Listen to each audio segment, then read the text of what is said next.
Hello students, कैसे हैं आप सब लोग। काफ़ी वक्त हो चुका है।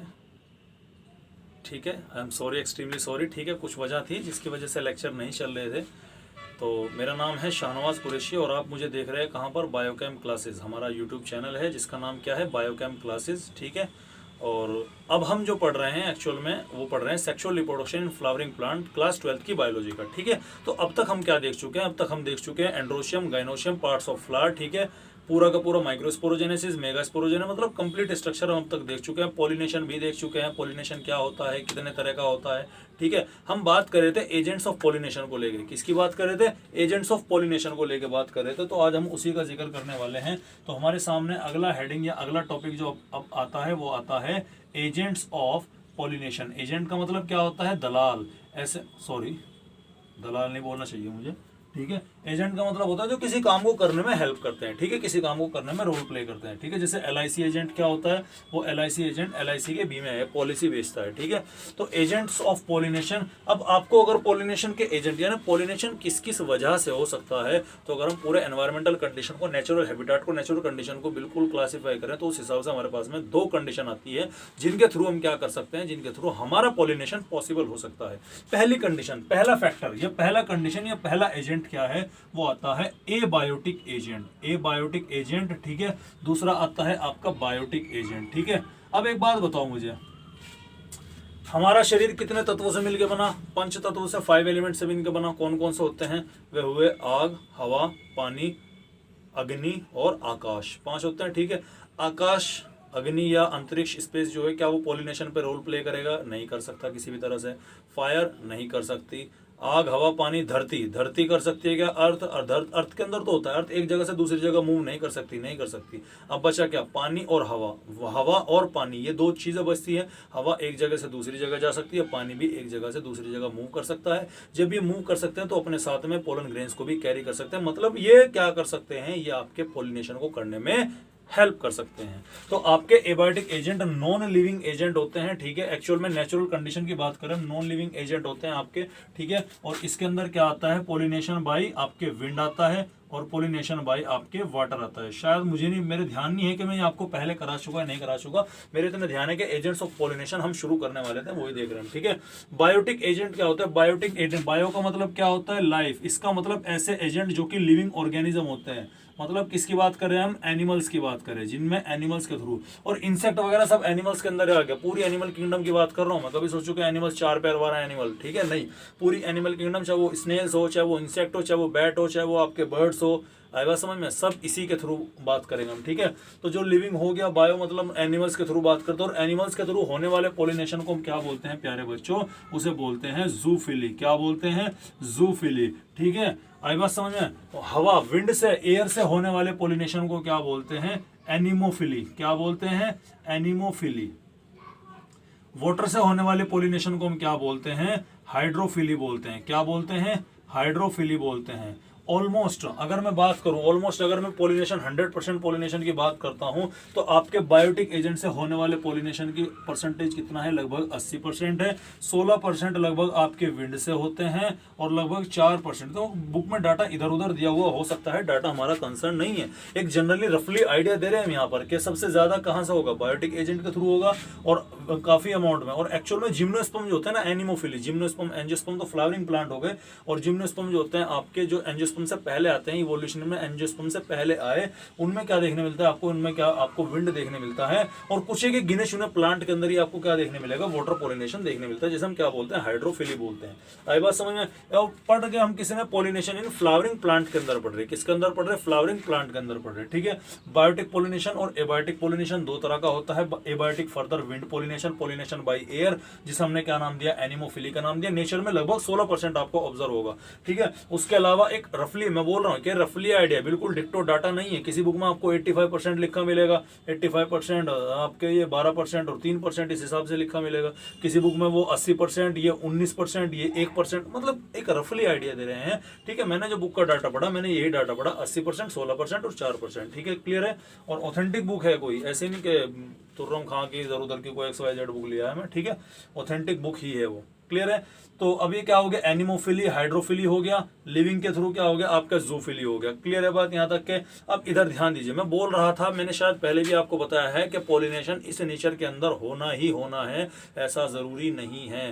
पॉलिनेशन होगा ही होगा, कंपलसरी है, ये जरूरी नहीं है। Pollination is a by chance phenomena. Pollination एक ऐसा फिनोमिना है जो कि बाय चांस होता है, ठीक है। बाय चांस होने का मतलब ये हो गया कि ये जरूरी नहीं है कि होगा ही होगा। भाई फॉर एग्जांपल हवा को पता है कि वो पॉलिनेट कर रही है, हवा का काम एक जगह से दूसरी जगह बहना है।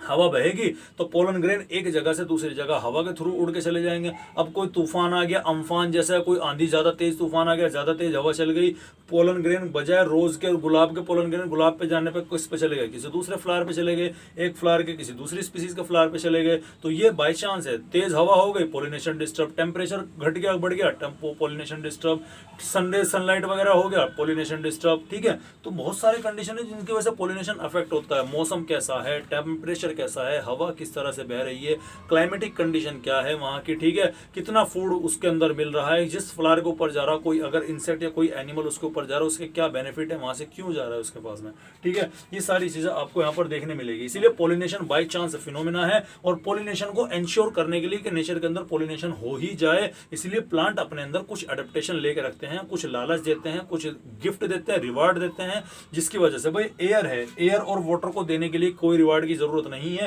क्योंकि कोई भी दिक्कत हो, कोई भी बात हो, ये तो सबके लिए एक सारे। लेकिन नेचर ने फेवर किसे किया, नेचर ने फेवर बायोटिक फैक्टर को किया, लिविंग किया, जो कि कॉन्शियस होते हैं, जो पहचानते हैं, जो जानते हैं। ह्यूमन बीइंग बिना किसी वजह के कोई काम नहीं करता। तो बायोटिक एजेंट में जो लिविंग एजेंट होते हैं वे बिना मतलब किसी फ्लावर के ऊपर पॉलिनेट करने क्यों जाएं, इसका मतलब उन्हें लालच देना पड़ेगा, उन्हें बुलाना पड़ेगा, उन्हें कुछ ना कुछ करना पड़ेगा। आप जानते हैं कि फ्लावर का कलर, फ्लावर जो आपको कलरफुल फ्लावर, अगर मैं नॉर्मल सी बात करूं, आपको दो फ्लावर दे दी मैंने, एक फ्लावर ए है, एक फ्लावर बी है, एक डल फ्लावर है बेकार सा, जैसे कि गेहूं की बात मैं करता हूं, गेहूं की बाली जो आप देखते हैं जिसके अंदर सीड होते हैं, जिसके अंदर गेहूं के दाने लगे होते हैं, उसके अंदर ऐसे ऐसे निकले होते हैं, वो गेहूं की बाली एक्चुअल में इन्फ्लोरेसेंस होता है, फ्लावर होता है, ठीक है। भुट्टा जो देखते हैं आप, भुट्टा, कुकड़ी, कुकड़ी को अगर आप उसके वे क्या नाम लेकर उसका चीर हरण कर दें, चीर हरण का मतलब क्या है, भुट्टे को अगर आप निकाल लें, उसे छील दें, तो उसके बाद में उसके अंदर जो धागे दिखाई पड़ते हैं वो क्या है आपके, वे सब के सब आपके फ्लावर ही होता है इसका वो, ठीक है। क्या होता है, फ्लावर ही होता है। मतलब जो डल से कलर के, भद्दे से कलर के दिखाई पड़ते हैं प्लांट आपको,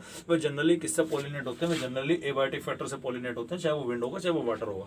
जो भद्दे से कलर के प्लांट होंगे, जिनका फ्लावर कलरफुल नहीं होगा, जिनमें कोई स्मेल नहीं होगी किसी तरह की, वे कहाँ से होंगे, वे आपके बायोटिक से होंगे। और अगर आपको कोई फ्लावर बढ़िया चमकदार है, ब्राइट है, कलर्ड है, उसके अंदर से अच्छी अच्छी स्मेल आ रही है, उसके अंदर से ये है, तो मतलब ये सारी चीजें क्या है, सारी चीजें एबायोटिक फैक्टर में। अब ऐसा क्यों हुआ, फ्लावर है, अब सोचो, जस्ट इमेजिन एक गुलाब का फूल है, ठीक है। गुलाब का फूल कितना सुंदर फूल होता है, रोज का जो फ्लावर होता है वो कितना सुंदर होता है, कितना ब्यूटीफुल होता है, ठीक है।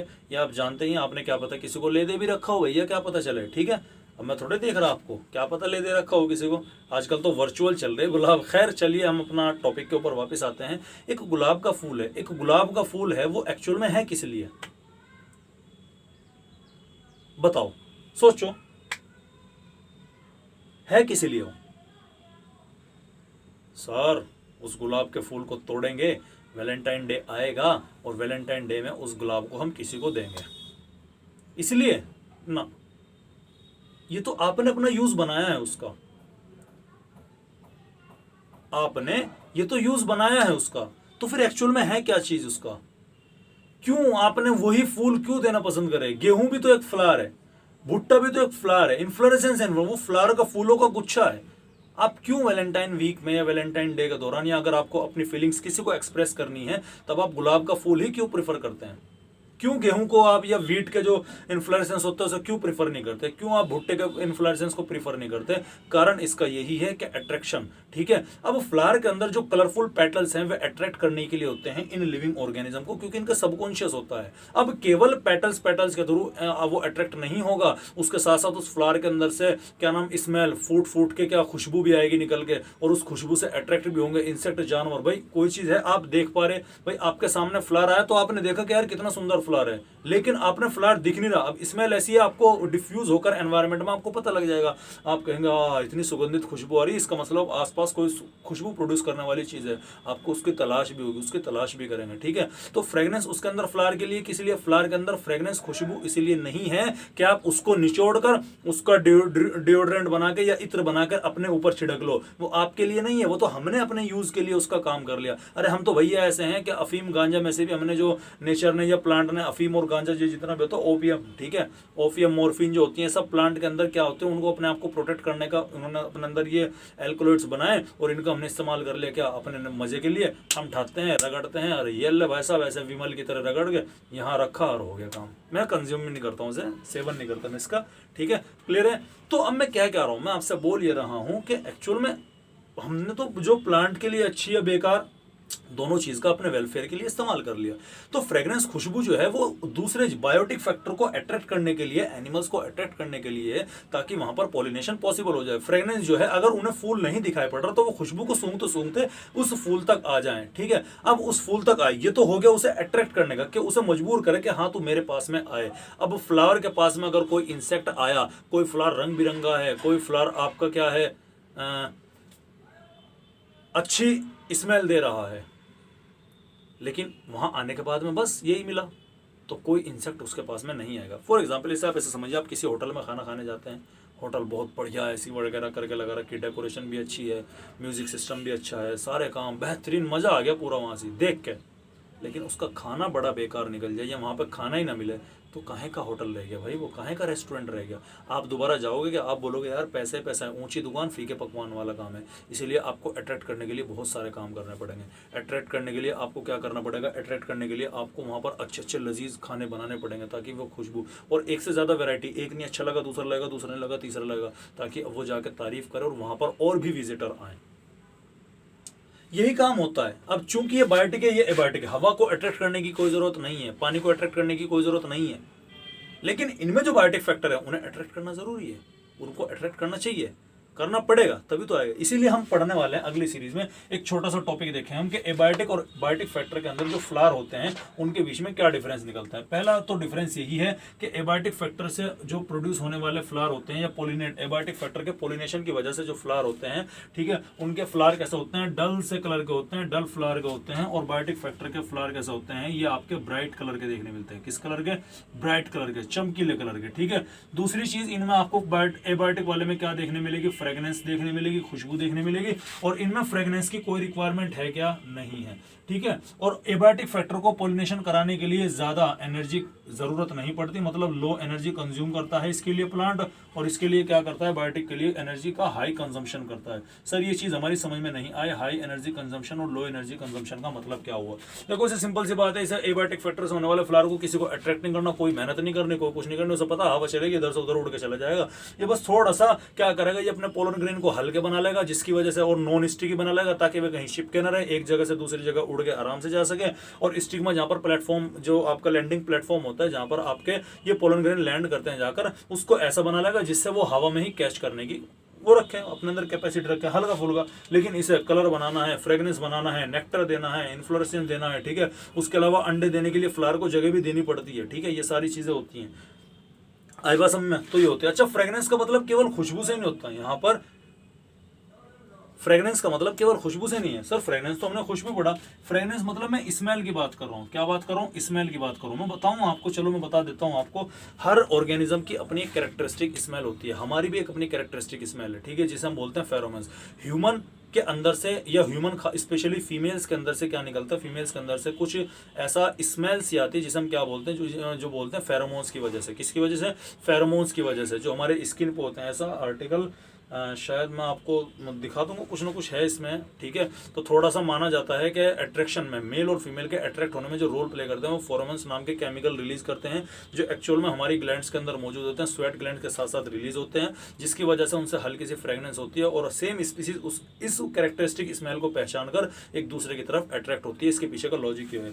फ्लावर के अंदर कौन सी ऐसी ग्लैंड है जो आपके फ्रेग्रेंस रिलीज करती है, सेंट रिलीज करती है, उसका नाम होता है ऑस्मोफोर ग्लैंड। कौन सी ग्लैंड होती है, ऑस्मोफोर ग्लैंड। कैसी ग्लैंड होती है, ओस्मोफोर ग्लैंड होती है, ठीक है। ये क्या करती है, फ्रेग्रेंस, खुशबू रिलीज करती है, जिसकी वजह से अट्रैक्ट होता है आपका बायोटिक फैक्टर किस पर, इसके ऊपर अट्रैक्ट होता है, ठीक है। आई बात समझ में। अब स्मेल अच्छी भी हो सकती है, स्मेल बुरी भी हो सकती है। नॉर्मल सब आदमी अच्छे ही होते हैं, लेकिन कुछ होते हैं 2-4 आदमी बेकार से होते हैं। तो सभी क्या है, फ्रेग्रेंस को अट्रैक्ट हो जाते हैं, लेकिन कुछ स्पेशल केसेस ऐसे हैं जो फ्रेग्रेंस की बजाय बैड या फॉल स्मेल से अट्रैक्ट होते हैं। सर ऐसे भी वाहियात प्राणी है क्या? हाँ बिल्कुल है। बीटल्स क्या होते हैं, बीटल्स, ये बीटल्स जो होते हैं भाई साहब, ये ऑर्थ्रोपोडा होते हैं, इंसेक्ट की स्पीसीज गई हैं, ऑर्थ्रोपोडा होते हैं, ठीक है। ये अट्रैक्ट होते हैं किसको, फॉल स्मेल से, भद्दी स्मेल से, सड़ैन से, बेकार स्मेल से, ठीक है। और किस किस के अंदर देखने मिलता है आपको, 2 प्लांट बता रहा हूं आपको, एक तो होता है रेफिलेशिया, क्या होता है, रेफिलेशिया, ठीक है, और एक होता है अमोर्फोफैलस, क्या होता है, अमोर्फोफैलस, रेफिलेशिया और अमोर्फोफैलस। आपने जमीकंद का तो नाम सुना होगा, जमीकंद, देखिए जमीकंद का नाम सुना, नहीं सुना, जमीकंद, ठीक है। इसे बोलते हैं एलिफेंट फूट यम भी बोलते हैं शायद, इसे कॉमन नेम इसका एलिफेंट फूट नेम है, ठीक है, फूट यम है। और आपको लोकल नेम इसका जमीकंद नाम बड़ा फेमस होता है, बहुत बड़ा भारी होता है, ठीक है, पत्थर की तरह से होता है, काफी मोटा देखने मिलता है, काफी वजनी होता है। इसका जो फ्लावर होता है वो एक्चुअल में टॉलेस्ट फ्लावर होता है, क्या होता है, टॉलेस्ट फ्लावर होता है, लगभग कितना होता है, 6 फीट लंबा फ्लावर होता है, ठीक है। कितने फीट लंबा, 6 फीट लंबा। इसका फ्लावर कैसा होता है, लार्जेस्ट होता है, डायमीटर में बड़ा होता है। आई थिंक इसका मेरे एग्जैक्ट डाटा याद नहीं, लेकिन जहां तक मुझे याद है कि 1.25 मीटर का इसका डायमीटर होता है रेफिलेशिया का, ठीक है। मैं थोड़ा कंफ्यूज हूं मैं, लेकिन अप्रोक्सीमेटली कुल मिला के रेफिलेशिया का जो फ्लावर है वो सबसे बड़ा फ्लावर है। एमोर्फस का जो फ्लावर है वो आपका टॉलेस्ट फ्लावर है, जिसकी हाइट क्या है, 6 फीट की है, ठीक है। एक्चुअल में एमोर्फेलस और एमोर्फोफेलस और रेफिलेशिया दोनों ऐसे प्लांट है जो ऑर्थ्रोपोडा को क्या प्रोवाइड करते हैं, भाई लालच दे रहे कि तू हमारे अंदर सेफ प्लेस है, हमारे अंदर कुछ जगह है, उस जगह पर आकर तू अपने अंडे दे ले, तेरे अंडे शिकार से बच जाएंगे, तुझे कोई शिकार से मतलब कोई शिकारी तेरी तरफ को नहीं होगा। अब बैड स्मेल क्यों है, बैड स्मेल इसलिए है ताकि हर ऑर्गेनिज्म, हर जीव उससे दूर दूर भागे। और इसी चीज का फायदा उठाया किसने, बीटल्स ने। बीटल्स ने कहा कि इसमें से बैड स्मेल आ रही है, खुशबू की तरफ तो सब अट्रैक्ट होते हैं, बदबू की तरफ कोई अट्रैक्ट नहीं होगा। खुशबू की तरफ तो सब अट्रैक्ट होते हैं, बदबू की तरफ कोई अट्रैक्ट नहीं होगा। इसीलिए तुमने अपने अंडे देने की जगह क्या कर लिया, अंडे देने की जगह इनके अंदर जाकर बना लिया। देखो इधर बोर्ड पे आएगा आपको, ये इधर आपको क्या मिलेगा, एमोर्फोफैलस मिलेगा। देखिए ध्यान से देखिए स्क्रीन पर कितना लंबा फ्लावर है, ये एमोर्फोफैलस है। और ये अब जो आपका नेक्स्ट वाला फ्लावर आ रहा है ये आपका रेफिलेशिया, तो ये रेफिलेशिया हो गया, और इससे पहले वाला क्या था, एमोर्फोफैलस था, ठीक है, क्लियर है। अब इनके अंदर जो जगह थी, ये दिखाई पड़ रहा आपको, इनके अंदर जगह थी। इन्होंने कहा कि यार यहाँ पर कोई नहीं आएगा, मेरे अंडे सुरक्षित रहेंगे, और ये जाकर वहां पर अंडे दे देते और बोलते कि भैया तू हमें अंडे देने के लिए अपने फ्लावर के अंदर जगह दे दे, और बदले में हम तेरा पॉलिनेशन कराने में हेल्प कर देंगे। आई बात समझ में। इसी के थ्रू, इसीलिए यहाँ पर क्या होता है, पॉलिनेशन पॉसिबल हो पाता है, क्योंकि इनका एंड्रोशियम और गाइनोशियम काफी डिस्टेंट होते हैं, दूर दूर होते हैं, इतनी लंबाई होती है। भाई फ्लावर छोटा सा होता है, उसमें भी क्रॉस और सेल्फ का राडा चलता है, तब 6 फीट लंबा, मतलब मेरे जितना प्लांट, मेरे जितना फ्लावर लगा हुआ है, उसका एंड्रोशियम इधर को होगा, उसका गाइनोशियम इधर को फैला हुआ होगा, बीच में उसका गाइनोशियम होगा, साइड में एंड्रोशियम होंगे, पेटल्स होंगे उसके। तो वहां से वहां तक कराने के लिए क्या करना पड़ेगा, कुछ ना कुछ तो करना पड़ेगा, नहीं करना पड़ेगा मूव कराने के लिए। तो इसका इस्तेमाल किया गया, ठीक है। ये आपके बीटल्स होते हैं जो कि फॉल स्मेल से अट्रैक्ट होकर क्या काम करते हैं, आपको कुछ मतलब जरूरी नहीं फ्रेग्रेंस हो, कुछ फॉल स्मेल से भी अट्रैक्ट होते हैं। ये इनका प्रोटेक्टिव मैकेनिज्म है। इसका मतलब बायोटिक फैक्टर में जब आपको पॉलिनेशन करा रहे हैं तो आपको रिवार्ड देना पड़ता है, फ्लावर को रिवार्ड देना पड़ा, फ्लावर को लालच देना पड़ा। लेकिन क्या एबायोटिक फैक्टर में रिवार्ड के लालच की कोई जरूरत है क्या, नहीं है। इसीलिए यहाँ पर किसी तरह का कोई रिवार्ड नहीं मिलता। यहाँ पर रिवार्ड मिलता है नेक्टर के लिए, आओ फ्लावर के पास में। और इतना नेक्टर नहीं देता, नेक्टर होता है शुगरी सब्सटेंस। नेक्टर क्या होता है, शुगरी सब्सटेंस जो फ्लावर के अंदर बोलते हैं, ठीक है।